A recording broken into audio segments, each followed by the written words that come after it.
ಜ್ಯೋತಿಗಳಿಗೂ ಸಾಷ್ಟಾಂಗ ಪ್ರಣಾಮಗಳು. ಇವತ್ತಿನ ಚಿಂತನೆ ಸುಖದ ಹುಡುಕಾಟ. ಅಂದರೆ ಇವತ್ತಿನ ಚಿಂತನೆ ಯಾವುದು? ಸುಖದ ಹುಡುಕಾಟ. ಸುಖಕ್ಕೋಸ್ಕರನೇ ಅವನಪ್ಪ ಜೀವನ ಮಾಡ್ತಿರೋದು ನಾವು. ಈಗ ಜೀವನ ಏನಕ್ಕೆ? ಸುಖ ಬೇಕು. ಸುಖ ಇಲ್ಲದ ಜೀವನ ನಮಗೆ ಬೇಡ. ಸುಖವೇನು ಬೇಡ, ದುಃಖ ಇದ್ದರೆ ಸಾಕು ಅಂತ ಯಾರನ್ನ ಜೀವನ ಮಾಡ್ತಾಯಿದ್ದಾರಾ? ಇಲ್ಲ. ಎಲ್ಲರ ಜೀವನವು ಸುಖಕ್ಕೋಸ್ಕರ ಜೀವನ ಮಾಡ್ತಾಯಿದ್ದಾರೆ. ಸುಖಕ್ಕೋಸ್ಕರ ಜೀವನ ಮಾಡ್ತಾ ಇರುವಾಗ ಸುಖವನ್ನು ಪಡ್ಕೊಂಡಿದ್ದಾರಾ? ಸುಖವನ್ನು ಪಡ್ಕೊತಾ ಇದ್ದಾರೋ ಅಥವಾ ಪಡ್ಕೊಳಕ್ಕೆ ಪ್ರಯತ್ನ ಪಡ್ತಾ ಇದ್ದಾರೋ ಅಥವಾ ಪಡ್ಕೊಂಡಿದ್ದಾರಾ ಅಂತ ಪ್ರಶ್ನೆ ಮಾಡ್ಕೊಳ್ಳೋಣ. ಈಗ ನೀವು ಈ ಜಗತ್ತಿನಲ್ಲಿ ಏನಂತ ಕರಿತೀವಲ್ಲ, ಇದರಲ್ಲಿ ಎಲ್ಲ ಏನು ಜೀವಿಗಳು ಏನು ಮನುಷ್ಯರು ಏನು ಹೇಳ್ತೀವೋ, ಈಗ ಅವರು ಏನು ಜೀವನ ಮಾಡ್ತಾಯಿದ್ದಾರೆ? ಸುಖಕ್ಕೋಸ್ಕರ. ಅಂದರೆ ಸುಖ ಬೇಕು ಅವ್ರಿಗೆ, ಸುಖ ಬೇಕು. ಆ ಸುಖನ ಪಡೆದುಕೊಂಡು ಹೋದ್ರಲ್ಲಿ ಯಾರಾದರೂ ಯಶಸ್ವಿ ಆಗಿದ್ದಾರಾ? ಸುಖವನ್ನು ಪಡೆದುಕೊಳ್ಳೋದ್ರಲ್ಲಿ ಯಶಸ್ವಿ ಆಗಿದ್ದಾರಾ? ಆಗಿದ್ದಾದರೂ ಅದು ಹೇಗೆ ಸಾಧ್ಯ ಅಂತ ಚಿಂತನೆ ಮಾಡಬೇಕು. ಅಥವಾ ಆಗಿದ್ದಾರೋ ಆಗಿಲ್ವೋ ಪ್ರಶ್ನೆ ಮಾಡ್ಕೊಳ್ಳೋಣ. ಮತ್ತು ಈಗ ನೋಡಿ, ಈ ಸುಖಕ್ಕೋಸ್ಕರ ಎಲ್ಲ ಸಾಧನೆಗಳು ಮಾಡ್ತಾ ಇದ್ದೀವಪ್ಪ. ನಾವು ಬದುಕ್ತಿರೋದೇ ಸುಖಕ್ಕೋಸ್ಕರ ಇವೆಲ್ಲ ಮಾಡ್ತಾ ಇರೋದು ಅಂತಾರೆ. ನಾವು ಇಷ್ಟು ದುಡಿತಾ ಇರೋದೇ ಸುಖಕ್ಕೋಸ್ಕರ. ಸರಿಯಪ್ಪ, ನಾನು ಇಷ್ಟು ಲಕ್ಷ ದುಡಿತಾ ಇದ್ದೀನಿ, ಇಷ್ಟು ಲಕ್ಷ ದುಡಿದೆ ಇಷ್ಟು ವರ್ಷದಲ್ಲಿ, ಅಷ್ಟು ಲಕ್ಷ ದುಡಿದೆ. ಅವನು ಅಂದ್ಕೊಂಡಂಗೆ ಅಷ್ಟೇ ಲಕ್ಷ ದುಡ್ತಾ ಇದ್ದಾನೆ ಅಷ್ಟೇ ವರ್ಷದಲ್ಲಿ. ಸರಿ, ಅವನು ಇನ್ನು ಮುಂದಕ್ಕೆ ಸುಖವಾಗೇ ಇರಬೇಕು. ಸುಖ ಅವನು ಬಂತಲ್ಲ, ಅವನಿಗೆ ಪ್ರಯತ್ನದಿಂದ ಅವನೇನು ರೀಚ್ ಮಾಡಬೇಕು, ಅಮೌಂಟನ್ನ ರೀಚ್ ಮಾಡ್ಕೊಂಡ. ಇನ್ನು ಉಳಿದಿರೋ ವರ್ಷ ಆದರೂ ಅವ್ನು ಸುಖವಾಗೇ ಇರಬೇಕು. ಕರೆಕ್ಟ್ ಅಲ್ವಾ? ಹಾಗಾದರೆ ಅವನು ಸುಖವಾಗಿ ಇದ್ದಾನ? ಅವನು ಹೋಗಿ ಕೇಳಿದ್ರೆ ಅವ್ನು ಸುಖವಾಗಿ ಇದ್ದೀನಿ ಅಂತ ಹೇಳ್ತಾನ? ನೋಡಪ್ಪ, ನಿನ್ನೇನು ಗೋಲ್ ಇತ್ತು, ರೀಚ್ ಆಗಿದೆಯಾ? ಸೊ ಇನ್ನು ಮುಂದೆ ನೀನು ಸುಖವಾಗಿ ಇರಬೇಕು, ಸುಖವಾಗಿ ಇದ್ದೇ ಇರಬೇಕು. ಸುಖವಾಗಿ ನೀನು ಇದ್ದಿ ಅಂತ ಕೇಳಿದ್ರೆ ಅವನ ಕಡೆಯಿಂದ ಉತ್ತರ ಖಂಡಿತ ಅದೇ ಬರ್ತಾಯಿತ್ತಾ? ನಾನು ಸುಖವಾಗಿದ್ದೀನಿ ಅಂತ ಬರ್ತಾಯಿತ್ತಾ ಅಥವಾ ಬೇರೆ ಬರ್ತಾಯಿತ್ತೋ ಅಂತ ನಿಮಗೆ ಗೊತ್ತಾಗಬೇಕು. ನೋಡಿ, ಸುಖವಾಗಿಗೋಸ್ಕರ ನಾವೇನು ಜೀವನ ಮಾಡ್ತಾಯಿದ್ದೀವಲ್ಲ, ಆ ಸುಖಕ್ಕೋಸ್ಕರ ಜೀವನ ಮಾಡ್ತಾಯಿದ್ದೀವಿ. ಅದು ಪಡ್ಕಡೆ ಸುಖ ಸಿಗುತ್ತೆ. ಮತ್ತು ನಾವು ಅದೇ ಮತ್ತೆ ಸುಖ ಸಿಗುತ್ತೆ. ಮತ್ತೆ ಸುಖ ಸಿಕ್ಕಿದ್ರೆ ಮತ್ತೆ ಮತ್ತೆ ಮತ್ತೆ ಮತ್ತೆ ಮತ್ತೆ ಪ್ರಯತ್ನ ಪಡ್ತಾನೆ ಇರ್ತೀವಲ್ಲ. ಸಿಕ್ಕಿದ ಮೇಲೆ ಮತ್ತೆ ಯಾಕೆ ಪ್ರಯತ್ನ ಪಡ್ತೀರಾ? ಸಿಕ್ಕಿದ ಮೇಲೆ ಮತ್ತೆ ಅದು ಪ್ರಯತ್ನ ಪಡೋಂಗಿಲ್ಲ ನೀವು. ಕರೆಕ್ಟಾ?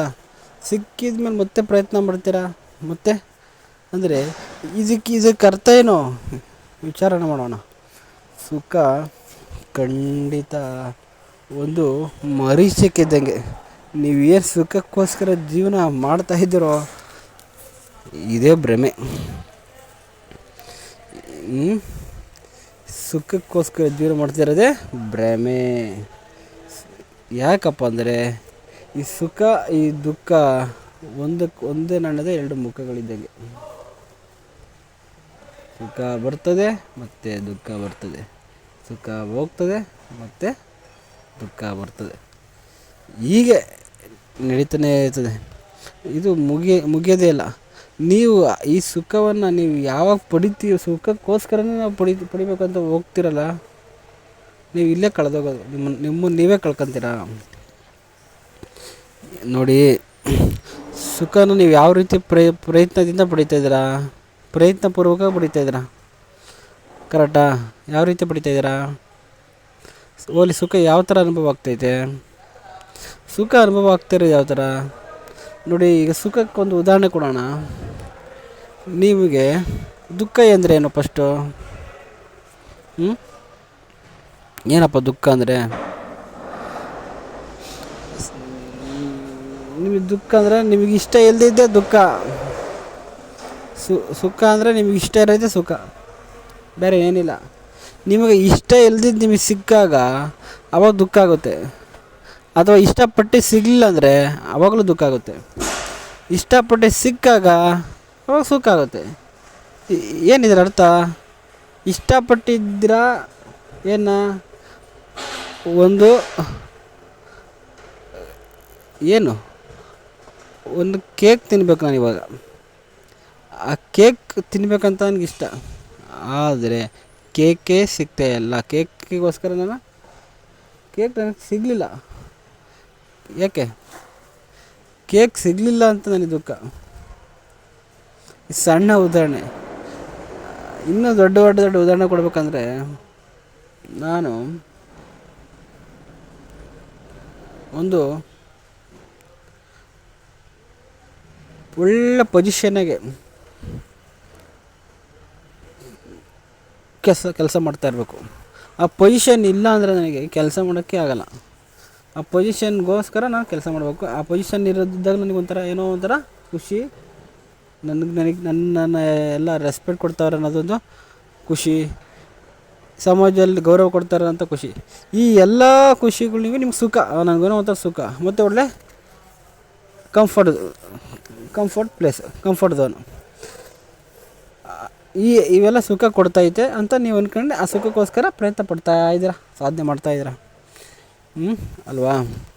ಆದರೆ ಖಂಡಿತ ಅದು ಸುಖನ ನೀವು ಪಡ್ಕೊಂಡಿದ್ಮೇಲೆ ಅದು ಹೋಗಬಾರ್ದು. ಮತ್ತು ನೀವು ಮತ್ತೆ ನಾನು ಪಡಿಬೇಕಂತ ನಿಮ್ಗೆ ಇಚ್ಛೆ ಬರಬಾರ್ದು. ಪಡ್ಕೊಂಡಿದ್ದೀನಿ ಅಂತ ಪೊಸಿಷನ್ಗೆ ಹೋಗಿ ಸುಖ ಪಡ್ಕೊಂಡಿರ್ತೀರ ಅಂತೀರ, ಮತ್ತೆ ನನಗೆ ಇನ್ನೂ ಕೊರತೆ ಐತೆ ಅಂತ ನೀವು ಭಾವಿಸಿ ಮತ್ತೆ ಇನ್ನೂ ಏನೋ ಮಾಡಬೇಕು ಇನ್ನೊಂದು ಅಂತ ಹೋಗ್ತೀರ. ಆದರೆ ನೀವೆಲ್ಲ ಕಂಪ್ಲೀಟ್ ನೀವೇನು ಅಂದ್ಕೊಂಡ್ರೆ ಸುಖ ಪಡ್ಕೊಂಡಿಲ್ಲ ಅಂತ ಅರ್ಥ. ಅಂದರೆ ಇಲ್ಲಿ ನೀವು ತಿಳುವಳಿಕೆ ರಾಂಗ್ ಇದೆ ಅಂತ ಅರ್ಥ. ನೀವು ಪಡ್ಕೊಂಡ್ರೆ ಸುಖ ನೋಡಿಯಪ್ಪ, ಏನದು ಆ ಸುಖನ ನೀವು ಪಡ್ಕೊಳಕ್ಕೆ ಆಗಲ್ಲಪ್ಪ. ಅದು ಒಂದು ಮರೀಚಿಕೆ, ಅದೊಂಥರ ಇದ್ದಂಗೆ. ಅದೇನು ಆ ಸುಖ ಕಂಡೀಷನ್ ಆಗಿರುತ್ತೆ, ಕ್ಷಣಿಕವಾದ ಸುಖ ಆಗಿರುತ್ತೆ. ಅದು ಏನಪ್ಪ ಅಂದರೆ ಎಲ್ಲವೂ ಕಂಡೀಷನ್. ಈಗ ನಿಮಗೆ ಒಳ್ಳೆ ಎ ಸಿ ರೂಮಲ್ಲಿ ಇದ್ದೀರ ಅಂದ್ಕೊಳ್ಳಿ. ಎ ಸಿ ರೂಮಲ್ಲಿ ನೀವು ಸುಖವಾಗೇ ಇರಬೇಕು.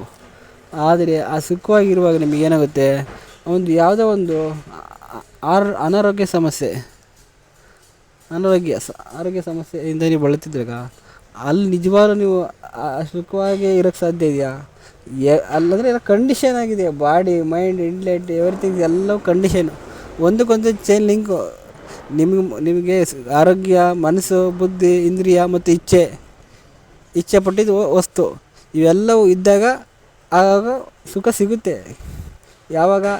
ಯಾಕೆ ಸಿಗುತ್ತೆ ಆಗ. ಆದರೆ ಅದು ನಿಜವಾಗಲೂ ಪರ್ಮನೆಂಟಾ? ಇಲ್ಲ, ಅದು ಕ್ಷಣಿಕ. ಯಾಕೆಂದರೆ ಅದು ಕಂಡೀಷನಲ್ಲಿ ಸುಖ. ಅದು ಏನು ನೀವು ಇಂದ್ರಿಯ ಮುಖಾಂತರ ಪಡ್ಕೊತಿರೋ ಸುಖ ಕಂಡೀಷನ್ನಾಗೆ ಬೌಂಡ್ರಿಲೇ ಇದೆ. ಅದಕ್ಕೆ ಒಂದು ಇದಿಲ್ಲ, ಶಾಶ್ವತ ಇಲ್ಲ. ಯಾಕೆಂದರೆ ಅದು ನೀವೇನು ಮುಖಾಂತರ ಪಡ್ಕೊತಿದ್ರೋ ಅದೇ ಟೆಂಪ್ರವರಿ. ನೀವು ಇಂದ್ರಿಯ ಮುಖಾಂತರ ಪಡೀತಿದ್ರೆ ಅದೇ ಟೆಂಪ್ರವರಿ. ಶರೀರ ಮುಖಾಂತರ ಪಡೀತಿದ್ರ ಅಥವಾ ಮನಸ್ಸಿನ ಮುಖಾಂತರ. ಯಾಕಂದ್ರೆ ಮನಸ್ಸಿಗೆ ಒಂದ್ಸಲಿ ಇದು ಬೇಕು ಅಂತಿದ್ರೆ ನಾಳೆ ಬೇಡ ಅನಿಸ್ತದೆ. ಅದು ಮನಸ್ಸಿಗೆ ಬೇಕು ಅಂದಿದ್ದೆ ನಾಳೆ ಬೇಡ ಅನಿಸ್ತದೆ, ಬೇಡ ಅಂದಿದ್ದು ಬೇಕು ಅನಿಸ್ತದೆ. ಈ ರೀತಿಯಿಂದ ಕೂಡಿರುತ್ತ ಸುಖಗಳವು. ಅದಕ್ಕೆ ಕ್ಷಣಿಕವಾದ ಸುಖಗಳು. ಅದಕ್ಕೆ ಕ್ಷಣಿಕವಾದ ಅಸ್ತಿತ್ವ ಇದೆ, ಕ್ಷಣಿಕ ಸುಖ ಸಿಗುತ್ತೆ. ಅದು ಶಾಶ್ವತವಾದ ಸುಖ ಅಥವಾ ಆನಂದ ಸಿಗಲ್ಲ ಅದರಿಂದ. ಸೊ ಅದಕ್ಕೋಸ್ಕರ ನಾವು ಏನು ಸುಖ ಹುಡುಕ್ತಾ ಇರೋ ದಾರಿ ಇದೆಯಲ್ಲ ಅದೇ ತಪ್ಪಾಗಿದೆ. ಈ ದುಃಖದಿಂದ ಸುಖಕ್ಕೋಸ್ಕರ ನಾವು ಜೀವನ ಮಾಡ್ತಿದ್ದೆಯಲ್ಲ, ಆ ತಪ್ಪು ತಿಳುವಳಿಕೆಯನ್ನು ನಾವು ಹೋಗಿಸ್ಬೇಕಾಗಿ ಅವಶ್ಯಕತೆ ಇದೆ. ಆ ತಪ್ಪು ತಿಳುವಳಿಕೆ ಅರ್ಥ ಮಾಡ್ಕೊಬೇಕಾಗ ಅವಶ್ಯಕತೆ ಇದೆ. ನಾವು ಈ ಸುಖ ಈ ದುಃಖಗಳನ್ನ ನಾವು ಈ ದ್ವೈತದಲ್ಲಿ ಹುಡುಕ್ತಾಯಿದ್ವಿ. ಏನು ದ್ವೈತ? ದುಃಖ ಇರೋ ಕಡೆ ಸುಖ ಇರ್ತದೆ, ಸುಖ ಇರೋ ಕಡೆ ದುಃಖ ಇರ್ತದೆ. ಈ ಎರಡು ಅನುಭವ ಇದು ಒಂದೇ ನಡೆದ ಎರಡು ಮುಖಗಳಿದ್ದಂಗೆ ಅಂತ ಏನು ಹೇಳಿದ್ವೋ ಅದೇ ರೀತಿಯಾಗಿ ಆಗಿರುತ್ತೆ ದ್ವೈತ. ಒಂದು ಬಿಟ್ಟು ಒಂದಿರಲ್ಲ. ಚಳಿಗಾಲ ಇದ್ದ ಕಡೆ ಬೇಸಿಗೆಗಾಲ, ಹಂಗೆ ಬಿಸಿ ಮತ್ತು ತಣ್ಣ ಹೆಂಗಿರುತ್ತೋ ಹಂಗೆ ಒಂದೇ ರೀತಿ ಹಂಗಿರ್ತದೆ. ಅದರಲ್ಲಿ ನಾವು ಹುಡ್ಕಕ್ಕೆ ಹೋದರೆ ಸುಮ್ಮನೆ ವ್ಯರ್ಥ ಸಾಧನೆ. ಅದು ತಪ್ಪು ತಿಳುವಳಿಕೆ ಅಂತ ಹೇಳ್ತಾಯಿದ್ವಿ. ಅಲ್ಲಿ ನಾವು ಇಲ್ಲಿ ತಿಳಿಬೇಕಾರೋದೇನಪ್ಪ ಅಂದರೆ ಸುಖವನ್ನು ಅರ್ಥ ಮಾಡ್ಕೊಂಡಿದ್ಮೇಲೆ ಈ ಸುಖ ನಾವು ಖಂಡಿತ ಶಾಶ್ವತವಾದ ಸುಖ ಪಡೆಯೋಕ್ಕೆ ಸಾಧ್ಯ ಆಗ್ತಿಲ್ಲ. ಇದು ತಪ್ಪು. ಈ ಶಾಶ್ವತವಾದ ಸುಖ ಪಡೆಯೋಕ್ಕಾಗ್ತಿಲ್ಲ ಅಂದರೆ ನಾವು ತಿಳ್ಕೊತಿರೋದು ತಪ್ಪೇ. ತಿಳಿಬೇಕಾರೋದು ತುಂಬ ಇದೆ. ಯಾವುದು ನೋಡಿಯಪ್ಪ, ಆನಂದ ಸ್ವರೂಪ. ನಾನು ಆನಂದವಾಗಿದ್ದೀನಿ, ಆನಂದ ಸ್ವರೂಪ ತಿಳಿಬೇಕು. ನೀವು ಗಾಢ ನಿದ್ರೆಯಲ್ಲಿ ಆನಂದವಾಗಿದ್ರಿ, ಅಲ್ಲಿ ಯಾವುದೇ ಪ್ರಯತ್ನ ಇಲ್ಲ, ಅಲ್ಲಿ ಆನಂದ ಇತ್ತು. ಆ ಆನಂದ ಪ್ರಯತ್ನ ಇಲ್ಲದೆ ಆನಂದ ಪಡ್ಕೊಂಡಿರಿ ಫ್ರೀಯಾಗಿ. ಆದರೆ ಎಚ್ಚರದಲ್ಲಿ ಇವು ಆನಂದನ ಪಡ್ಕೊಳಕ್ಕೆ ಎಷ್ಟು ಪ್ರಯತ್ನದಿಂದ, ಎಷ್ಟು ಮನಸ್ಸು ಇಂದ್ರಿಯಗಳು ಎಲ್ಲವೂ ಕೆಲಸ ಮಾಡ್ತಾನೆ ಇವೆ. ಆ ಸುಖ ಅದು ಕ್ಷಣಿಕ, ಅದು ಟೆಂಪ್ರವರಿ. ಅದಕ್ಕೋಸ್ಕರ ನೀವು ಶಾಶ್ವತವಾದ ಆನಂದ ಪಡಿಬೇಕು ಆಗಿರೋದು ಅನಿವಾರ್ಯತೆ ಇದೆ. ಆ ಆನಂದ ಯಾರಲ್ಲ, ಅದು ತಾನೇ ಅಂತ ಆನಂದ ಸ್ವರೂಪಿ ಅಂತ ಅನುಭವ ಬರೋವರೆಗೂ ನಿಮಗೇನಿಲ್ಲ, ಶಾಂತಿ ಇಲ್ಲ, ನಿಜವಾದ ಸುಖ ಇಲ್ಲ. ಆ ಶಾಶ್ವತವಾದ ಆನಂದ ಪಡೆಯೋಕ್ಕೆ ಪ್ರಯತ್ನ ಪಡಿ ಆತ್ಮಜ್ಞಾನದಿಂದ ಅಂತ ಹೇಳ್ತಾ ಇವತ್ತಿನ ಚಿಂತನೆ ಇಲ್ಲಿಗೆ ಮುಗಿಸೋಣ. ಹರಿ ಓಂ.